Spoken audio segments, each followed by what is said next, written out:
एक शेर अर्ज है। इरशाद। बड़े हसीन हैं जो मैंने ख्वाब देखे हैं, तेरी आंखों में कई आफताब देखे हैं, देखे हैं कई चेहरे तेरे चेहरे पे, जुल्फों तले कई महताब देखे हैं। ऐसे क्या देख रही हो? बहुत भारी हो गया क्या? विभू, कितने सालों बाद तुमने मेरी ऐसी तारीफ की है जैसे तुम कॉलेज के दिनों में किया करते थे। तुम भी इस वक्त वैसी लग रही है जैसे कॉलेज में लगा करती थी, खूबसूरत हसीन। अच्छा, रोज नहीं लगती? आफत लगती हो। क्या? मैंने कहा कयामत, कयामत लगती हो। इसीलिए तुम मेरे प्यार में पड़ गए। अच्छा ये बताओ कि तुम्हें मुझ में क्या अच्छा लगा? अब what you liked about me? सच कहूं तो दिखने में तुम प्रिंस चार्मिंग। बिल्कुल भी नहीं लगते, और तुम्हारी फिजिक तो like a Greek God.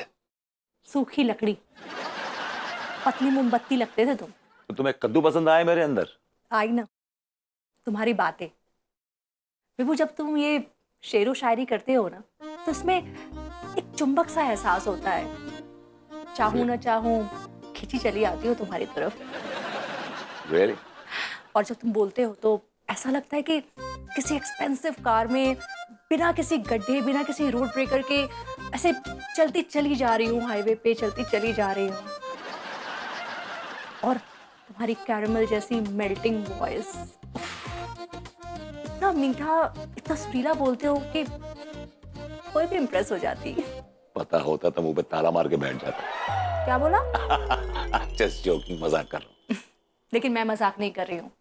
You know, ये तुम्हारी उर्दू भाषा पे कमांड है, ये सुरीली आवाज, इतना मीठा बोलते हो, ये सब गॉड गिफ्टेड है, सब तुम्हारी क्वालिटीज है। बस इस गिफ्ट को संभाल के रखना मेरे लिए।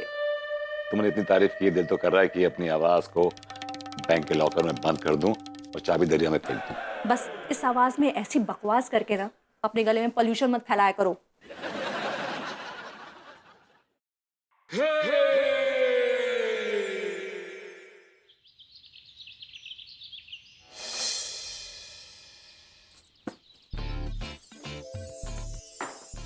मैंने कहा भाभी जी सुबह बखैर।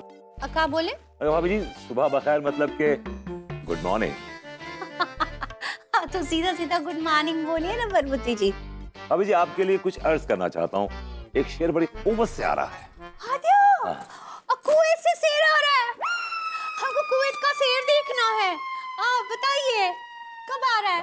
भाभी जी वो देखने वाला शेर नहीं है, ये सुनने वाला शेर है भाभी जी, सुनने वाला शेर। वो कैसे? शेरो शायरी वाला शेर। हाँ, yes yes yes yes. Hyderabad Hyderabad. भाभी जी हैदराबाद किधर पहुंचते हैं आप? इरशाद बोलो ना जी। सही पकड़े। शेर ऐसा है भाभी जी, कहने वाले ने क्या खूब कहा है कि अब मैं समझा तेरे रुखसार पे तिल का मतलब, अब मैं समझा तेरे रुखसार पे तिल का मतलब, दौलत हुस्न पे दरबान बिठा रखा है। दरबान का है बिठा रखा है।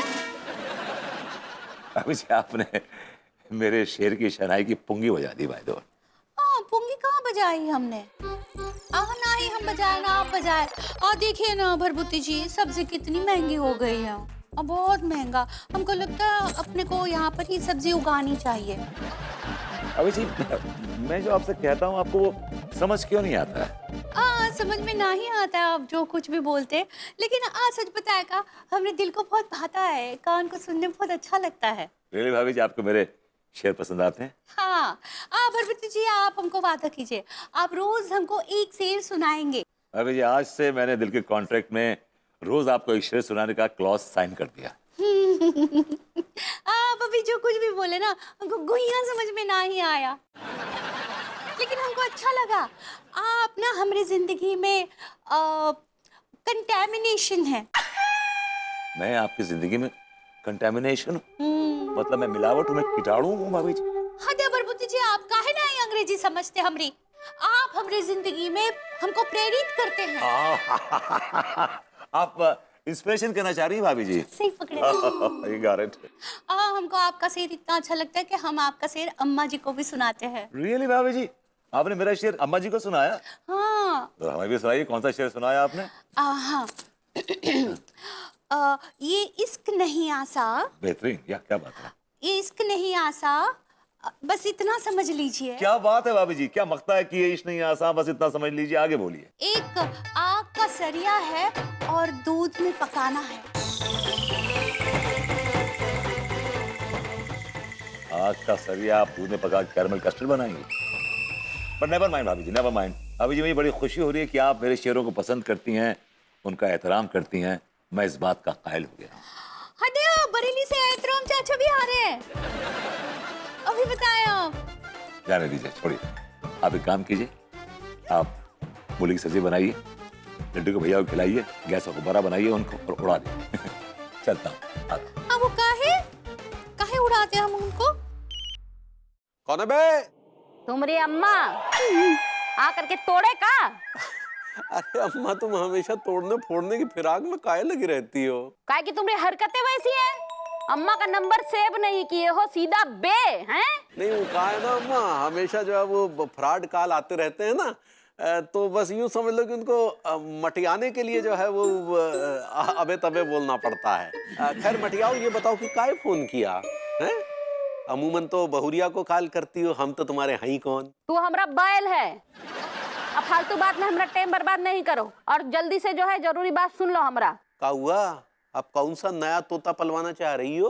पंडित रामफल का तोता। अब अरे हमरा मतबल है टोटका।